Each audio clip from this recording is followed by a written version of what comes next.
We are back. You are here. So before we go any further, hit that subscribe button. I'll wait.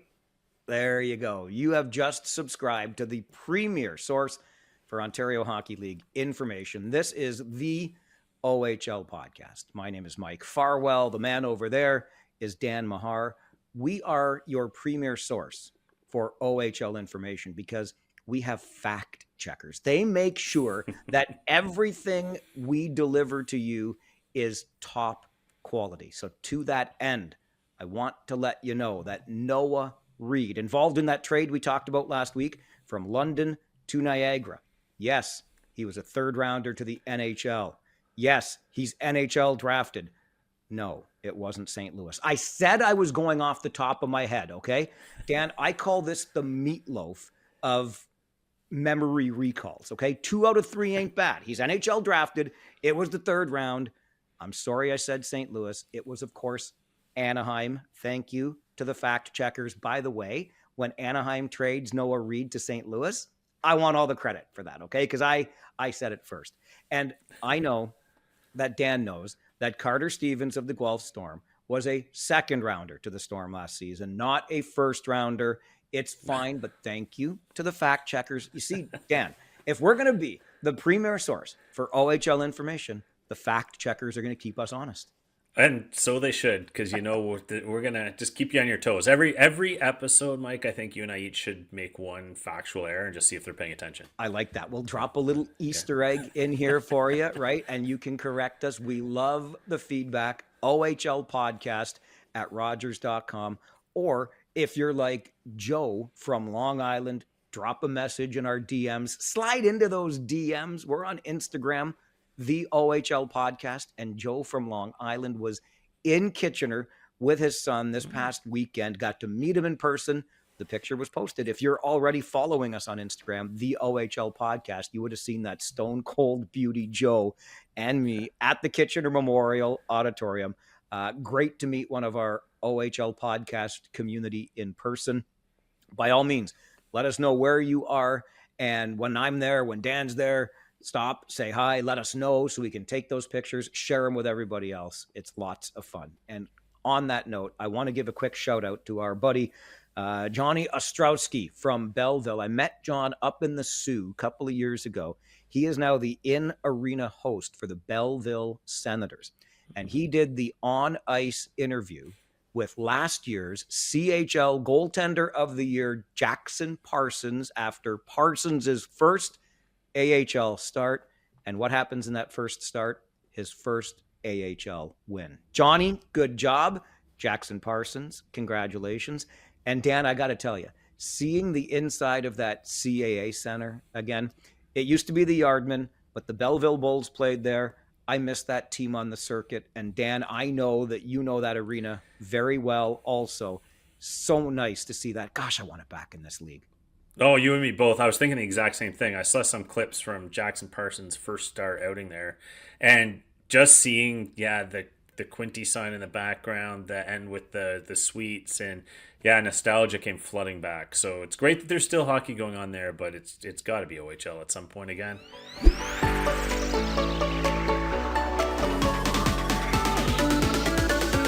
All right, getting down to business this week, it sounds like the business of the game continues to grow, the landscape continues to change, and what we're talking about this time around is the story of the week, really, and that is that some way, somehow, the USHL will end up under the CHL umbrella. So we would have 4 teams under the CHL umbrella. We'd have a Western League, a Quebec League, the Ontario Hockey League, which is what we cover here, and then the United States Hockey League. It makes a whole lot of sense for some reasons, Dan, not the least of which is for the Memorial Cup, we have 4 participants with a host team and a league winner plus the other 2 leagues. That would eliminate that, and all of a sudden you have 4 leagues competing for the Memorial Cup. Stories out there. That's the conversation right now. What do you make of this, Dan Mahar? Well, just on that point, I'm not so sure, because part of the host being in, I know it ruffles some feathers, but they want to make sure they're selling enough tickets. So for sure. Yeah, so maybe if that ends, but you're right, you'd have 4 legit league champions. And Just in terms of what I make of it. So, a couple interesting tidbits here. I think I shared with you offline, Mike, but the USHL has applied to have their name changed to the National Junior Hockey League, which would tie very nicely into the National Hockey League. And all the other tidbits I've heard from this negotiation or discussion or whatever you want to call it are that a lot of the NHL interests are very, very keen on propping up the USHL, keeping it going. And there are a lot of American owners, a lot of American GMs, a lot of USA Hockey affiliated staff throughout the National Hockey League who have a vested interest in that league, very keen on helping it. I get that. It's a source of talent. They want to bolster as much as possible, make sure that the changing landscape with the NCAA doesn't sink it. That's all fine and dandy. Of course, from our side, the interest, we just want to make sure that the attitude seems to be, to me, sometimes that CHL's fine no matter what we do. CHL will survive. I'm not sure the CHL gets the same loving hand up that the USHL might. So just keep an eye on that as it goes. But I think all things considered, this isn't a horrible outcome for all involved if we kind of streamline what junior hockey looks like and what that feeder league looks like, and maybe the access to talent expands. So I think that's where it's headed, and it's all part of the discussions, which also this week we heard that 1 to 2 19-year-olds being able to play in the AHL was also part of that as well. So I think these are things that we've talked about for a while, and they are going to come to fruition. When you say that loving hand up, Dan, that the CHL isn't getting, do you mean from the National Hockey League?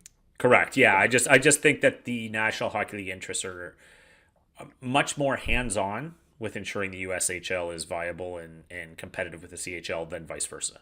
So a few things here, and the connection to the NHL, absolutely spot on, because this is, of course, coming ahead of those GMs meetings, which are in the week ahead. And Dan, you're so right. The NHL has made it clear, and I read a quote from Deputy Commissioner Bill Daly that made it abundantly clear that the NHL was interested in, quote, keeping the USHL upright. So an American tier one level junior hockey league is very important to the interests of the National Hockey League. Not to mention at those upcoming GMs meetings, yes, that conversation around a 19-year-old or maybe even another to play in the American Hockey League, which of course is not the case right now from the CHL. You have to be 20 and signed before you go to the American Hockey League. So there's that aspect of things. With the whole idea, though, of the USHL becoming a fourth league under the CHL banner, I'll just go back to kind of what I said at the outset. I can understand why this seems to make a lot of sense, right? Because, again, you get the four leagues, four league champions, compete for a Memorial Cup, et cetera, et cetera. And you probably put some weight behind that idea, because if we were to look at the junior hockey landscape since the NCAA rule change, the NCAA seems to have done okay attracting some talent. There's obviously money there and a lot of investment in those programs in the NCAA. So some players get lured out of the Canadian Hockey League. Fine. And we've obviously seen the shift come the other way. Players that were keeping their options open still have those options for the NCAA Open. If they come to the CHL, lots of players now competing in the CHL who still have NCAA options or desirability down the road. And the whole idea of four leagues, again, makes a lot of sense. The thing is, I think what happens here is it makes sense on paper. It makes sense in theory. It's pretty attractive to talk about. But I think what we're forgetting is that there are USHL interests to look out for here. We've already identified the NHL wants to watch out for US junior hockey in some way. And you've got a league here, despite the rumors a season ago that Youngstown and Muskegon were going to join the OHL. You've got a group of owners. You've got all sorts of things to set out. So it becomes even more attractive, I guess, when you look at the new landscape and you ask yourself, which league was it that got squeezed the most in all of this? Doesn't look like it was the NCAA. Doesn't look like it was the CHL. It looks like it was the USHL. So it makes it sound pretty good on paper. I'm not sure, though, we're yet fully there in practice, and there are a whole lot of I's to be dotted and T's to be crossed before we can say, yes, four leagues under one banner. That's kind of where I'm sitting right now. Oh, I would totally agree. I'd have a laundry list of questions that come up from this, and you look at the territorial rights from various states for the CHL leagues. Does that change? You look at the actual American members of the CHL. over time? Do they want to be on the US side of that ledger? You look at things like when you look at the NHL wanting to prop up the USHL, a lot of reasons, obvious reasons jump out, but one of the subtle reasons is the US National Team Development Program. They play their games in the USHL. How would that work with the CHL if they're involved in some way, shape, or form? But they need that venue for that program to operate.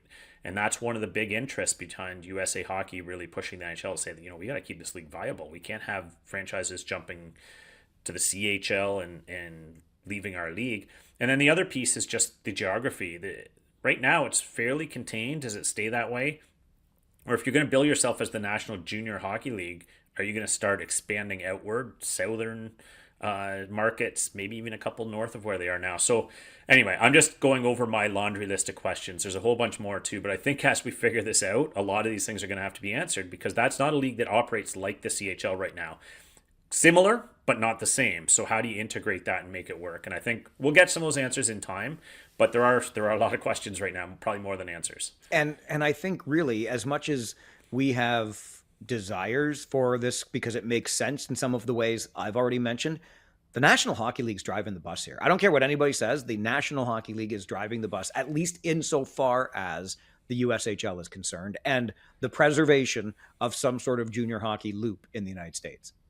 Oh, yeah, definitely they are. And you look at the economics, too, and the economics can be very different when you look at the average attendance for current USHL teams. And that's partly why the NHL can drive the bus, because if they need this league to be viable for all the reasons we just talked about, they actually hold some cards in terms of propping these teams up. Whereas there's a number of CHL teams that don't need as much propping up from the NHL, right? They have a little more leverage with the NHL. You look at a team like the London Knights, for instance. They're not going under tomorrow because the NHL doesn't help them out, but vice versa. They can say, look how many players we've supplied to your league in the last little while. Like, be careful what you do to our league, too. So there's some leverage on the CHL side, too. And I think that's why this negotiation discussion's ongoing, because no one wants to sink any of these leagues. And I don't think that's what's going on. But you have to be careful because it's a delicate balance, and you're going to upset the apple cart and potentially upset some interests that are important to you if you don't get it just right. So that's why this isn't happening overnight, and it's taking some time. As much as we would love to give you all of the answers with authority right now, I think the best thing is just stay tuned, and we're continuing to follow it with as much interest as you are. There's no question about that.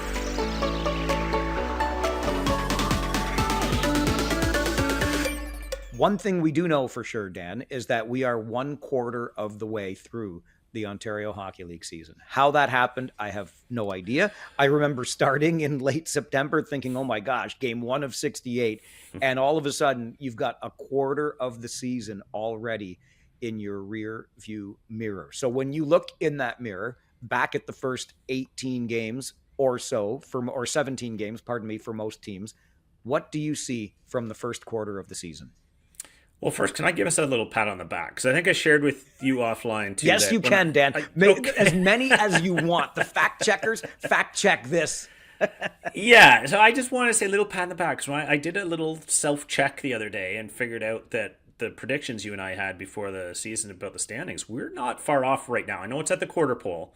An outlier is the Ottawa 67s, doing significantly better than we predicted, and a long way to go, so that could fall in line as well. Some things will shuffle, but we got it pretty close to right. So I'm not sure there's any shocking surprises so far. I think that things are kind of playing out as we saw, but there's certainly some surprising seasons being put together by certain players. I mean, you mentioned Jordan Schron earlier. There's a number of players we've been over in this podcast that are having great years. But in terms of just the way things are shaking out, I feel like it's kind of going how we thought.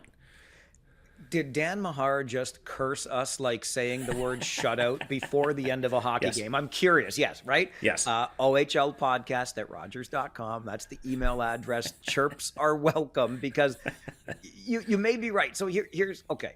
I'm willing to remove my arm without trying to dislocate my shoulder from patting myself on the back to point out some glaring errors. You alluded to Ottawa, so let's give it to the 67s, right? They start the season, the last team to lose a game in any way, regulation, overtime, or shootout, and then they go and lose 5 in a row, and you're thinking, okay, well, here are the 67s we expected because I had them in 9th in my predictions, and all of a sudden they reel off 5 in a row, and they sit currently third in the Eastern Conference, second most points. There, if it's not for the Brantford Bulldogs, the Ottawa 67s are right there in the conversation for the top of the Eastern Conference. So Cooper Foster, Jasper Kuda, keep it up. Obviously carrying this team along, and some very good goaltending for Ottawa. So definitely a surprise there. On my side of things too, I don't know why I had I do know why I had Sudbury as high as I had them in the East, because I figured that they would ride Kieran Walton and Nathan Villeneuve and some veteran forwards with offensive pop to great enough heights to carry them through to the trade deadline. And then if they move some pieces out, the decline begins there. Well, they've never really gotten off the ground. Didn't help that Walton and Villeneuve weren't there at the beginning, but I was way off, and I do mean way off on the Wolves. And I don't see them ascending to the lofty heights I predicted them to be. In the Western Conference, for whatever reason, I guess I didn't give enough credit to Matthew Schaefer, which is an absolute shame considering the number of times I got to see him and even get to know him as a person over his first couple of years in this league. But I had him coming back to the Erie Otters, much like the Walton and Villeneuve story in Sudbury. That would elevate the Otters, right? And at least keep them in a playoff position by the end of the year. And we know how poorly things are going in Erie, and absolutely not. Matthew Schaefer is not going to be back there. And I think we just have to give credit, because I seem to recall we both said, Dan, we don't really know what to make of the Flint Firebirds. I had them dead last. Not only are they not dead last, but they're like, I guess they might still be a bit of an enigma, if I can put it that way. 3 wins in a row, though, 10 in their past 13. They've scored the 6th most goals in the entire Ontario Hockey League and allowed the 8th fewest. This is not what I expected from the Flint Firebirds. So I'm going to, again, remove that arm from patting me on the back and say I was off on Flint. Although in my defense, I said up front, I really don't know what to make of this Firebirds team this year. Yeah, well, and if we're doing mea culpas, I did not expect this either. Back-to-back hat tricks from Alex Kostov. Good for them. They're finding goals. That was my concern. Did they have enough goals? The reason I had them a little bit higher than you is I just thought kind of a veteran roster, a little older, and those teams tend to do a little bit better in general, just generally speaking. I may have given the North Bay team a little bit more credit than they're showing so far, so that's another one slightly off. Your Sudbury, I mean, you're going with those high-end kids. It's never a bad bet. I wasn't sure what to make of them. They're a bit of an uneven roster, and you're just being nice to me. Don't be nice. There's no time to be nice, Mahar. Just let me have it. That's okay. Well, I'm just saying. I patted ourselves on the back, but we didn't nail it. And then, and my 10th place prediction for Erie, I think I prefaced that by saying, assuming Matthew Schaefer's not back. Right. So I think that was there's a few asterisks thrown in there, but all in all, I think we're doing pretty well. There haven't been stunning surprises. I would agree with that. And the last thing I wanted to just touch on, and I know it's a quarter of the way through the season, so there is so much still in front of us. And we touched on this last week, so I won't go too far down the rabbit hole here. But the Brantford Bulldogs, Dan Mahar, yes, we both had them as the top team in the East. We both had them as an OHL finalist and probably an OHL champion this year. But 19 games in, still 0 regulation losses. Now, bit of a rough week, if you will. They had to score in the final minute to come back and force extra time against Peterborough. They blow a 3-0 lead on home ice to Ottawa, but still end up winning in a shootout, so it doesn't even register on the losses side of the ledger. Obviously, it just goes in the win column. The question I'm asking, and again, it touches on a little bit of what I got to last week, but where are we going to be placing this team, this 25-26 edition of the Brantford Bulldogs, in the overall conversation of OHL teams or great OHL teams? I'm thinking back on the team of the century, that 04-05 London Knights team, 59 wins.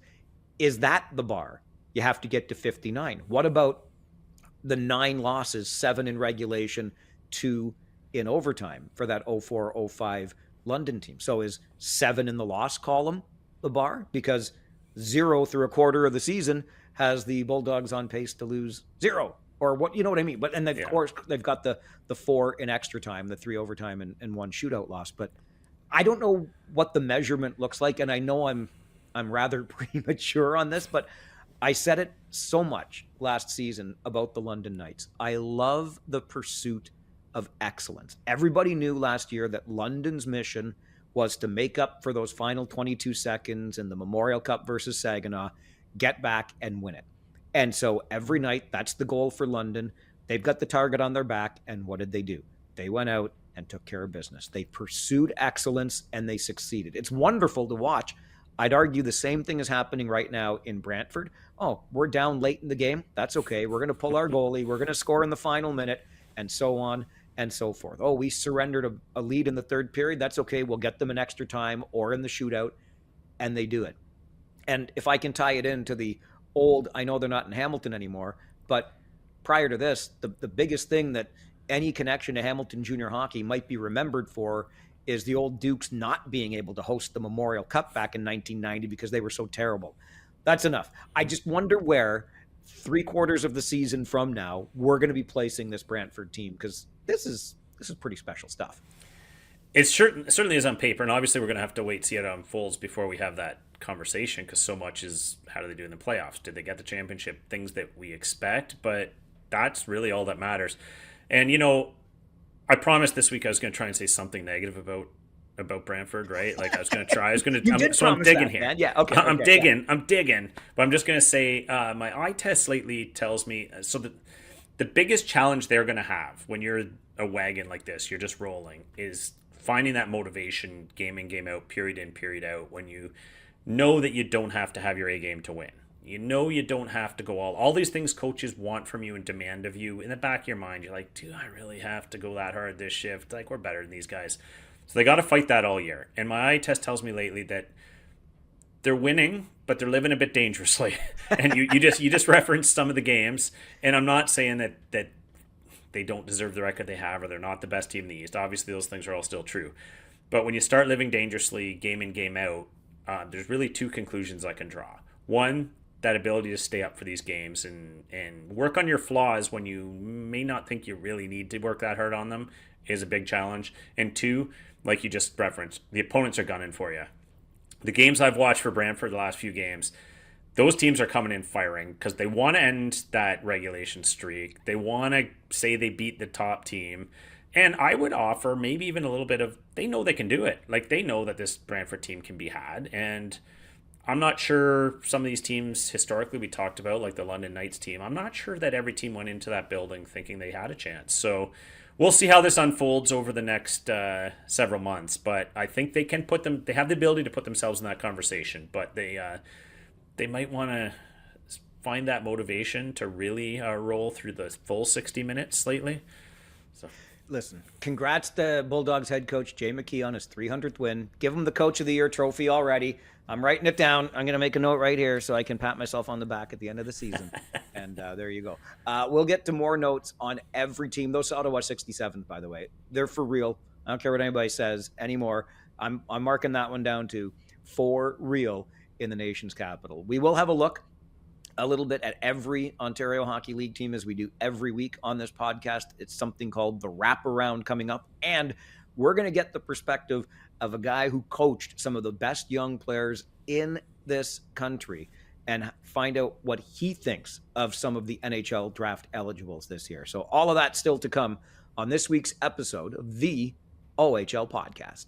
Hockey is back, and this season DraftKings Sportsbook, an official sports betting partner of the NHL, brings you all the speed, skill, and nonstop action you love. DraftKings Sportsbook delivers the unmatched intensity of the NHL, and it brings it right to your fingertips. From player props to the thrill of live in-game betting, every drop of the puck is your shot to win big. If I needed a sports betting product, the DraftKings Sportsbook is what I would use. Light the lamp all season long with DraftKings. Download the DraftKings Sportsbook app and use code THPN. That's code THPN to turn $5 into $300 in bonus bets if your bet wins. In partnership with DraftKings, the crown is yours.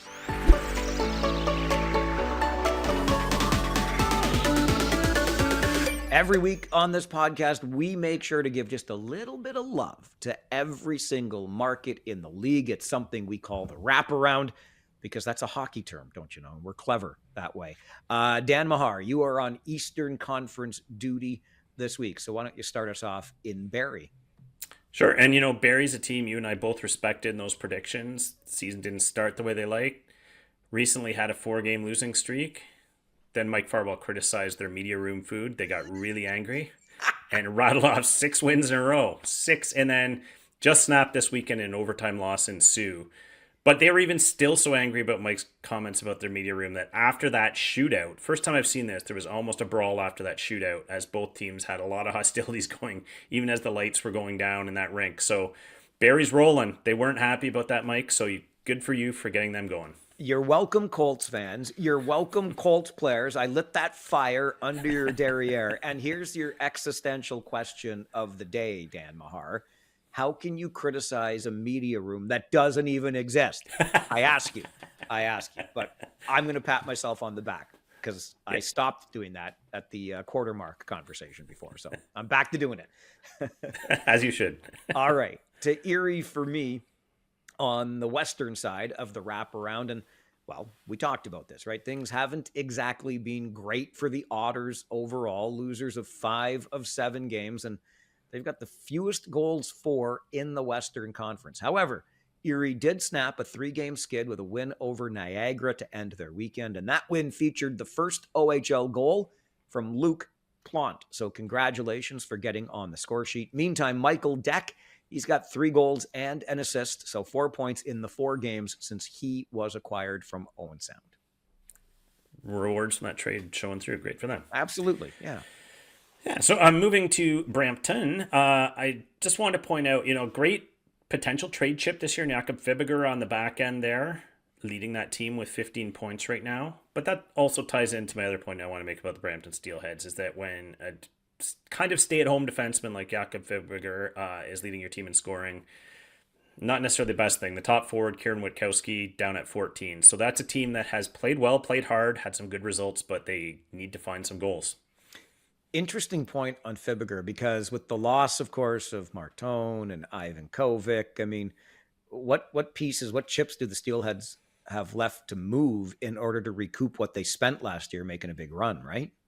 Yeah, for sure. And when I look around the league at who may or may not be available to answer what Brantford did with Danford and Sandu, Fibiger's right at the top of my list. Yeah, it's a great point. Okay, to Flint for me in the Western Conference, and we had a bit of a conversation about the Firebirds generally a little bit earlier already. So we know what the team is all about, but I've got to focus on an individual, and Dan alluded to this as well. Alex Kostov for the Firebirds this past weekend.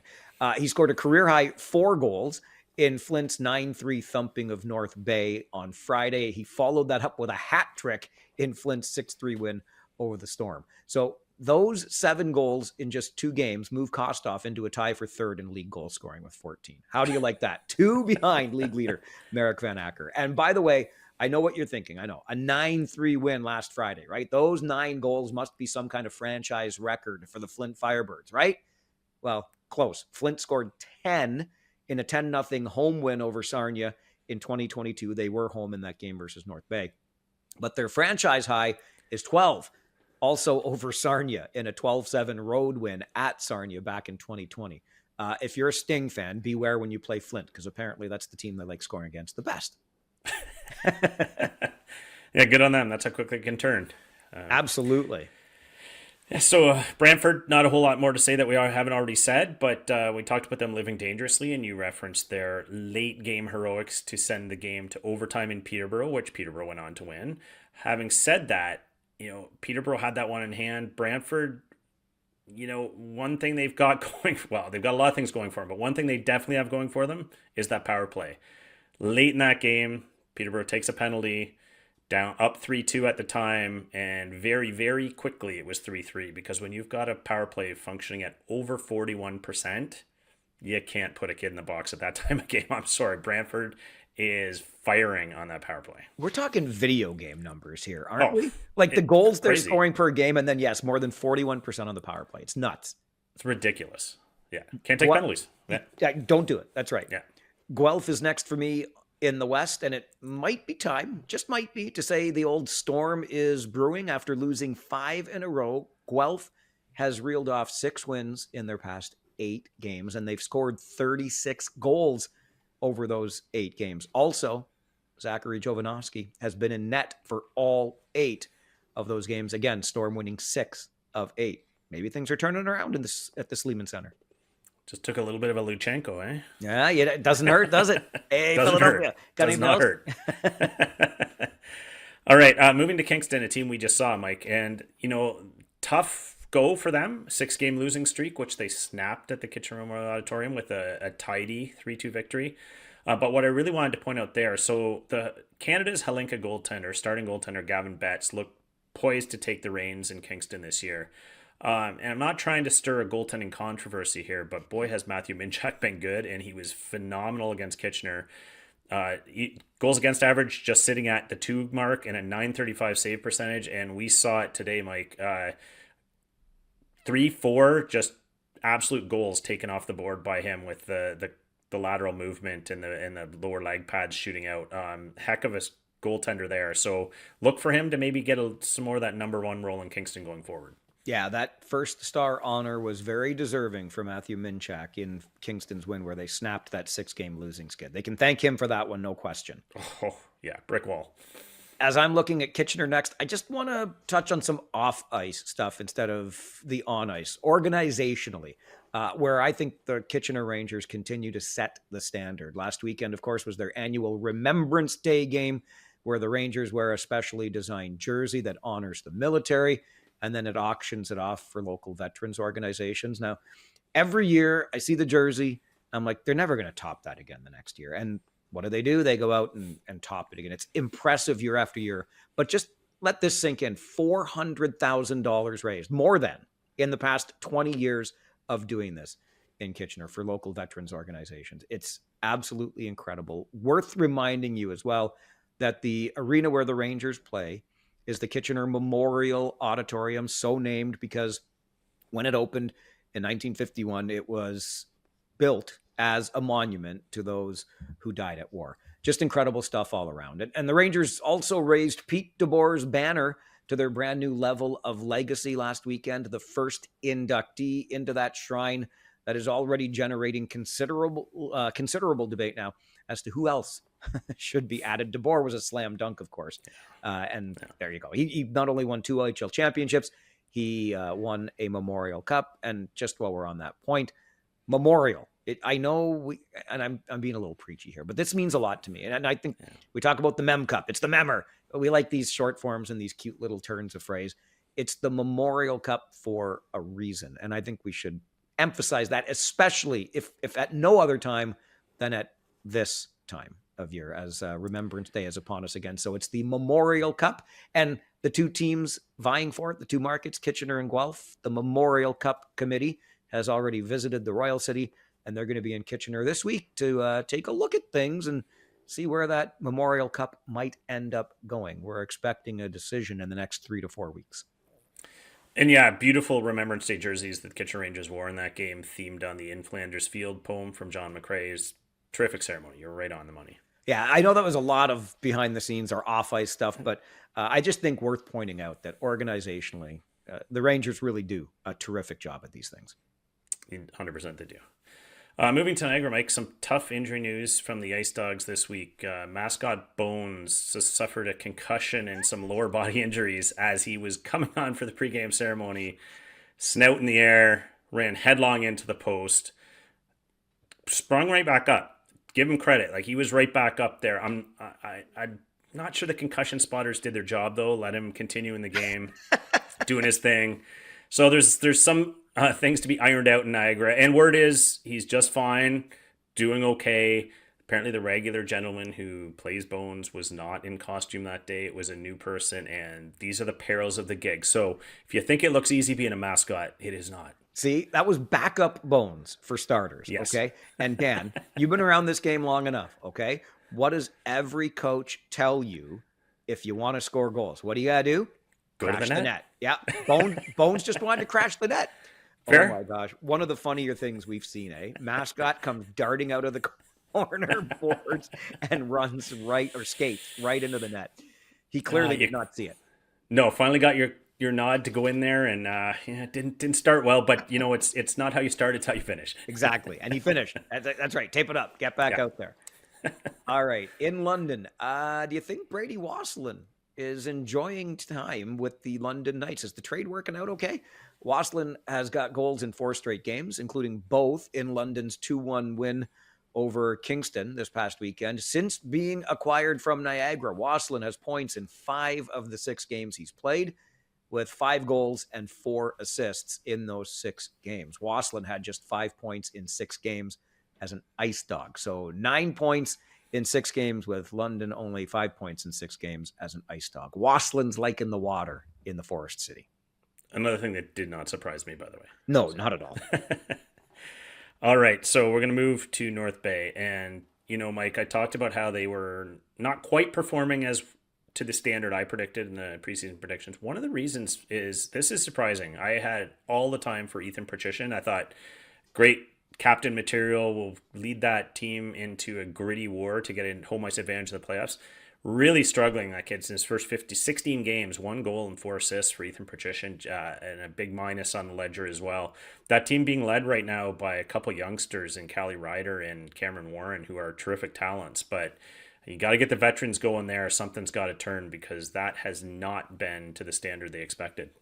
The battalion are going to be quite happy to have Warren back from the U17s. And I'm with you. You talked about it when we were talking about the league at the quarter mark. And I thought a little more from North Bay. It's still early, but as Yogi Berra said, it gets late early around here, right? Well, and I had Patrician as a 70 to 80 point player this year, and it's not trending that way. So that's part of the reason why it's not where it should be. On the western side, I'm looking at Owen Sound now, and rookie Max DeLille won gold with Team Canada Red at the World U17s in Halifax. Older brother Tristan, by the way, had that season-starting point streak end at 18 games. Points in 18 straight games out of the gates, but he failed to register a point in a school day game loss to Sarnia. But that was okay, because Tristan got right back on the score sheet in the next game. So points in 19 of the first 20 games. 28 for DeLille, Tristan, that is, so far on the season, good for 5th most in the league. Now, for Owen Sound overall, bit of a rough stretch. They dropped 6 of 9, and injuries not helping. Mason Ray and Jake Crawford both hurt. The attack had defenseman John Banks playing forward this weekend to fill the gaps from injury and DeLille being away at the U17s. Yeah, they're just trying to calibrate to the 5th overall in the conference, which I predicted. So thank you. I'm sorry, what? Oh, yeah, you did. Actually, that's right. You did have them as one of those. Yeah, okay.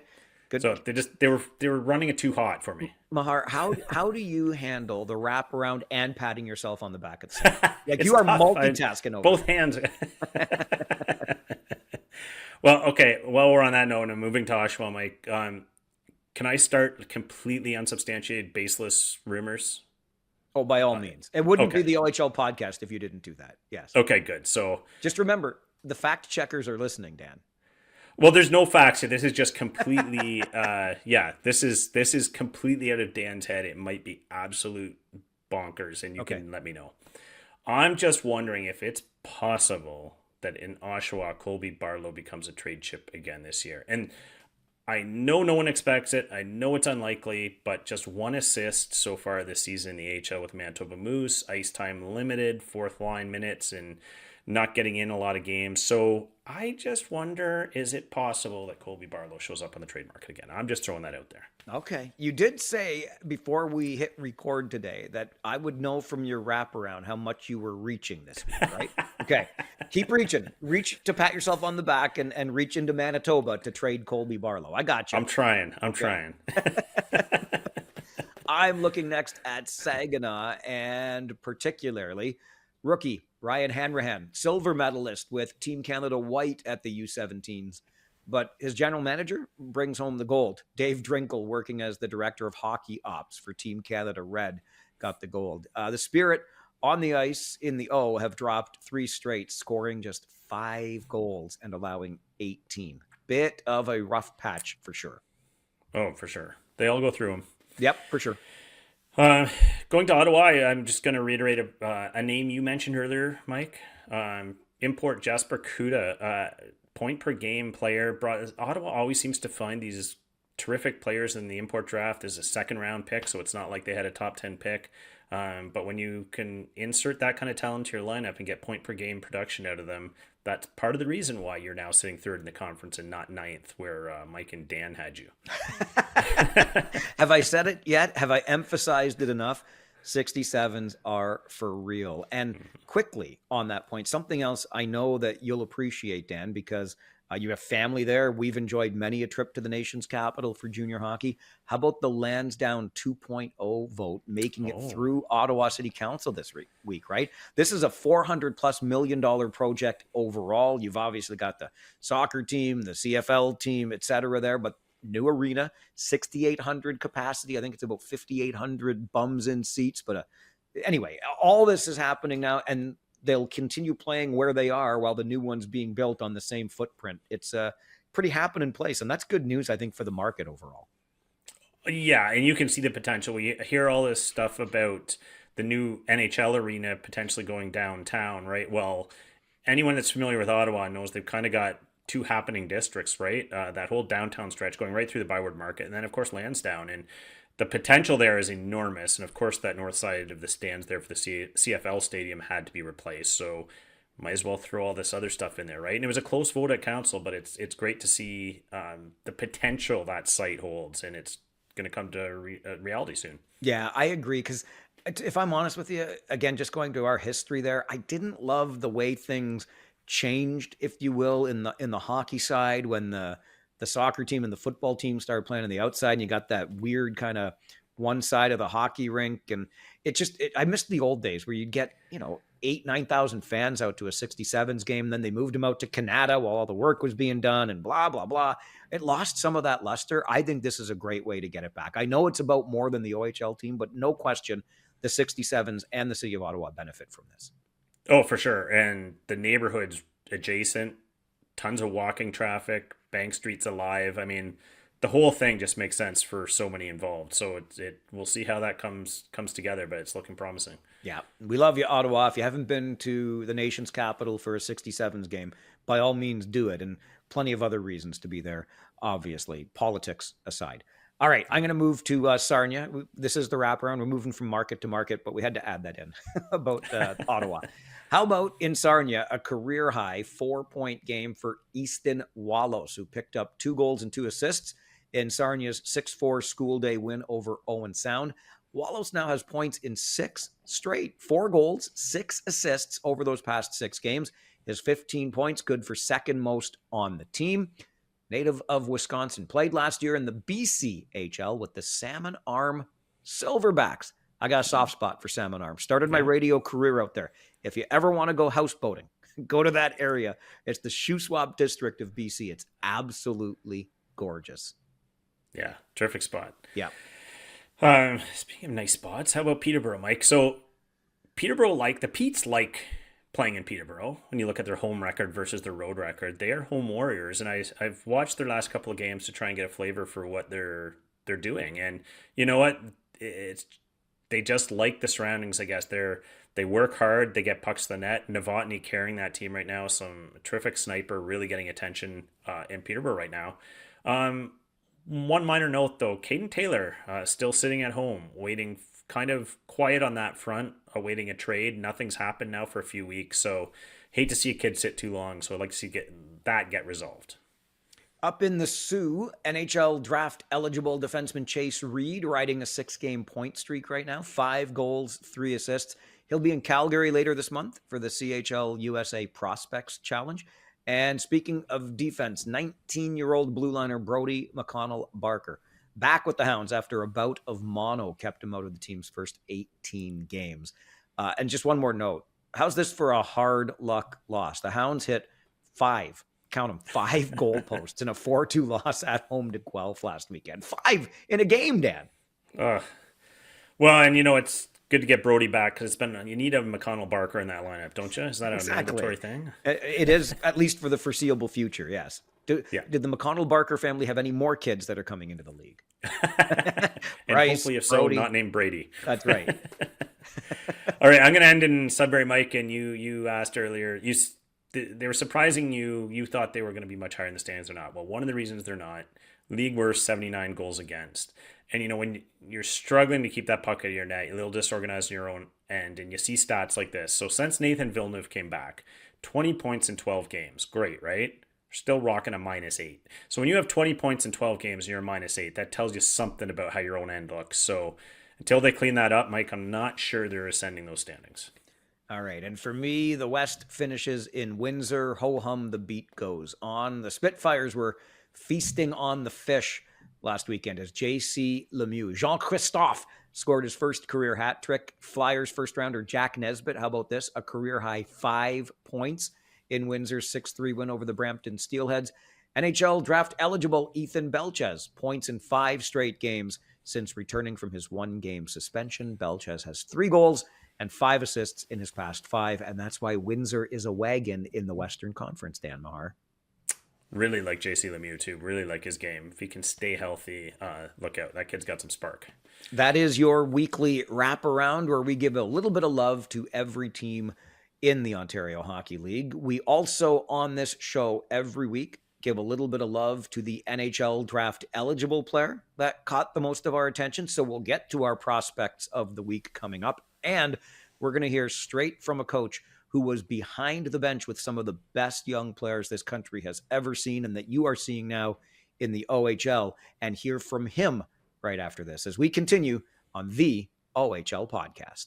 The holidays are here, and that means it's the most wonderful time of the year to save with Rakuten. Use Rakuten to stack cash back at your favorite stores on top of holiday sales. That's savings on savings. With Rakuten, you can get cash back on gifts for everyone on your list, from toys for the kids to kitchen gear for the person who loves to cook, to electronics for everyone. You can even save on something for yourself. I mean that. Like, think Adidas, Expedia. How about PetSmart? I got a dog at home that needs a little gift from time to time. Sporting Life in there as well. Just shop the stores you love, and cashback is automatically added to your account. And you can choose to get paid via Interac, e-transfer, PayPal, or check.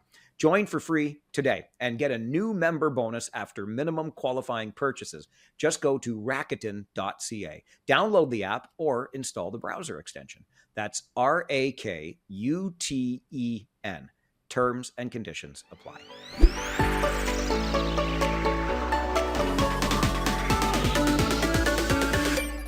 Just ahead of our prospects of the week that Dan and I do at the end of every episode of the OHL podcast, some other prospects, and not those that we have seen, although Dan and I see our share, but how about from behind the bench, coaching them at a U17 or U18 tournament for Hockey Canada? The perspective of a coach, in this case, it's Matthew Turcotte, free agent right now, in between gigs, having spent about a decade in the Quebec League, and now making his way through the O, off to Europe later this month just to keep studying the game, see as much hockey as he can. We had a great chat with Matthew and released it as a standalone episode.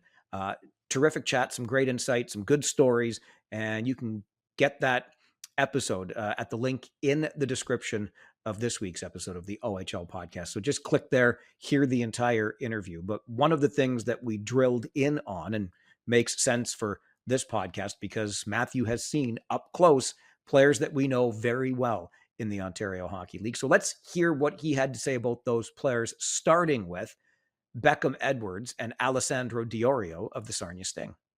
I love coaching Eddie and Dio. I think those two guys are amazing players, first of all, but to me the most important thing are their team players as well, which is even more important and seems a little a little simple in terms of my analysis, but those are the types of guys you win with in the long run. So yeah, I had Eddie at U17s. Dio was on the other side. We played in the finals, but was able to work with both at U18s, especially in that camp leading up. And then Dio stayed with us the whole time, played some games, and Eddie left during the tournament because we had a lot of guys come in with the CHL playoff eliminations, and then obviously just had both at the Halinka. So to me, they're a little similar in the sense that to me they're extremely responsible defensively. Like I said, they're concentrated on team first, but I saw that Eddie was basically about a point a game right now. Dio's injured. I'm sure that once he starts playing, he'll get going. But two really responsible guys that are able to play 200 feet, play extremely well without the puck, also. And to me, they'll be leaders in Sarnia for a few years here. I think that they're two studs and they can play in the middle as well, which is obviously important. A centerman, one lefty, one righty. So definitely some options there for the coaching staff. It just makes me think of, we were talking earlier about you as a coach and building relationships and communicating with these players. You're seeing so many of them over a short period of time, but these players are coming from, a home base hockey club that does things one way, and they have to come into, your U17, your U18, your Halinka team, and do things perhaps another way. And I guess that probably speaks to the hockey IQ that we talk about a lot. And those players that have the higher hockey IQ will adapt more quickly. Exactly. These guys are good. Like these obviously we're the best country in the world in terms of hockey, and these are the best players, best 16, 17 or 18-year olds, or 19 when you go to the World Juniors that in the world. So these guys can adapt to anything. I think the biggest thing, at least for myself and the coaching staffs, with all the changes, it's just trying to keep things simple. So you're keeping things simple in terms of strategy, but you're concentrating on those daily habits that'll give you success. So those little habits, and obviously special teams, but just having that Canadian attitude and playing the Canadian way and keeping those habits great while keeping certain systems simple, I think kind of speeds the guys up in terms of learning everything fast and also playing fast, which is what I like to bring to every team I get to. Gavin Betts has been a really nice story for the Kingston Frontenacs in the OHL so far this year, and I know you got to see him up close and personal as well. What did you see from Betsy? Well, I'm not surprised you tell me that, Mike. Kind of saw that one coming. So Betsy, at U17s, he had a pretty good camp, but he didn't necessarily dominate.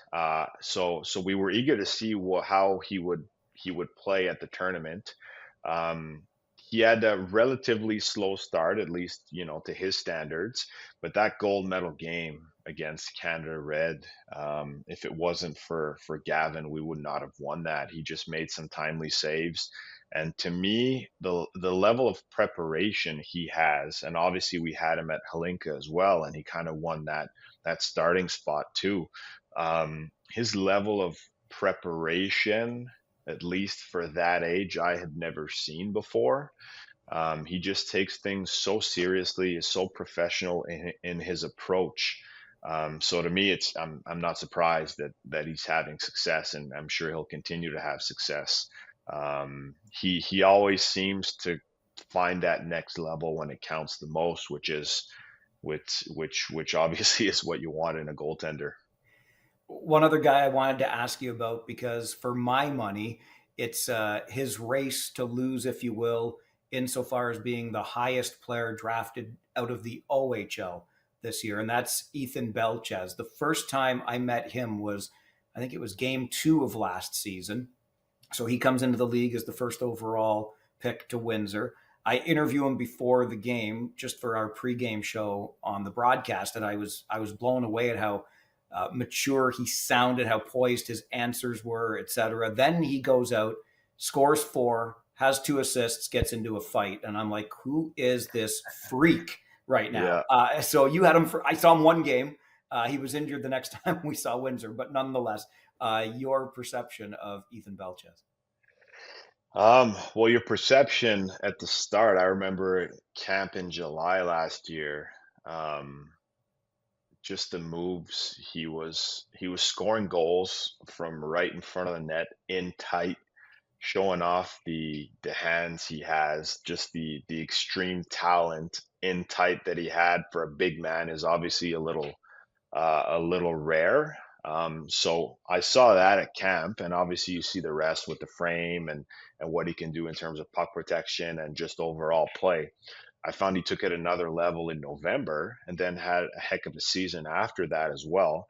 And then at Halinka, I saw I saw an Ethan that had a much more rounded game. He was very much an offensive threat at U17s, but he kind of brought another level to his game and added layers to it. So to me, I was really impressed with the way he played offensively and defensively for us at the Helinka. He was one of our best forwards with Tynan Lawrence. Those guys played together, and they produced all the time. And Ethan had a few big goals for us as well. So really impressed with the kid. I think the sky's the limit in what he can do, and I'm eager to see where he'll go in the draft. Great to hear a little bit there from Matthew Turcotte, who coached at the U17 Worlds a year ago, saw some of the players that we're still enjoying in the OHL this year, draft eligibles. Dan and I always take a look at our own draft eligible with our prospect of the week, which is coming right up. But if you want to hear more from Matthew Turcotte, there was a full-length interview that we released late last week, the link to that podcast, and he gives some great stories about life in the queue and just the modern coaching philosophy, how you stay sharp, how you communicate with today's player. The link for that episode is in the description of this one, so feel free to check it out, that longer version, the full interview with Matthew Turcotte, who has some experience behind the bench with some of the best young players in this country.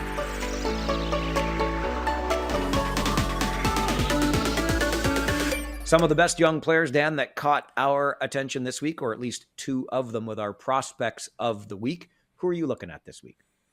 Well, player caught my eye from the Barrie Colts, Mike. I want to see what's going on there. That there, a lot of good things going on there.